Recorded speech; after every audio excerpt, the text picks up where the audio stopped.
आगामी निवडणुकीत मतचोर दुबार मतदार जिथे दिसेल तिथे त्याला फटकविण्याचे काम करा, असे आवाहन उद्धवनी राज या दोन ठाकरे बंधूंनी महाविकास आघाडी व मनसेतर्फे मतदार याद्यांमधील घोळाच्या निषेधार्थ काढलेल्या भव्य सत्याच्या मोर्चासमोर बोलताना शनिवारी केले. आपली विचारधारा वेगळी असेल पण संसदीय लोकशाही आणि जनतेचा मताधिकार टिकवण्यासाठी अशीच एकजूट ठेवा, अशी साथ ज्येष्ठ नेते शरद पवार यांनी घातली.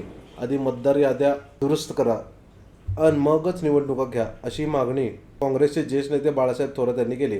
राज ठाकरे यांचे लोकलने मोर्चाला पोहोचणे, मोर्चाआधी उद्धव ठाकरेंशी त्यांनी केलेली चर्चा, मोर्चातील सहभागाविषयी शंका दूर करत काँग्रेसच्या ज्येष्ठ नेत्यांनी दिलेला सहभाग आणि विविध विरोधी पक्षांचे कार्यकर्ते समर्थकांचा मोठा उत्साही सहभाग यामुळे मोर्चा लक्षणीय ठरला. आझाद मैदानासमोर मोर्चाचे रूपांतर सभेत झाले.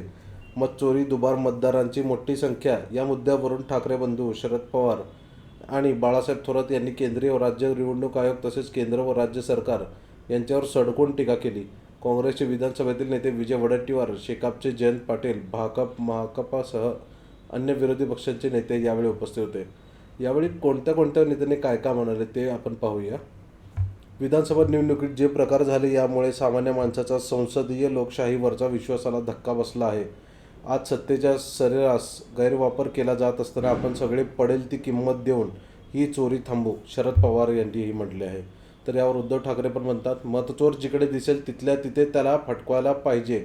आम्हाला कायदा हातात घ्यायचा नाही, पण कायद्याच्या खोटात दांडुका आमच्या डोक्यात मारणार असाल तर त्याच दांडुक्याचे काय करायचे हा निर्णय घ्यायला जनता सक्षम आहे. त्यानंतर राज ठाकरे म्हणतात, घराघरात जा, याद्यांवर काम करा, चेहरे कळाले पाहिजेत, चेहरे तपासा. याद्यांवर जर तिकडे दुबार तिबार वाले आले तिथेच फोडून काढायचे, बडवायचे आणि मग पोलिसांच्या हातात द्यायचे. त्याशिवाय हे वठणीवर येणार नाहीत. विधानसभेची बोगस दुबार नावे असलेली मतदार यादीच स्थानिक स्वराज्य संस्था निवडणुकीत वापरली जाणार आहेत. तसे होऊ नये.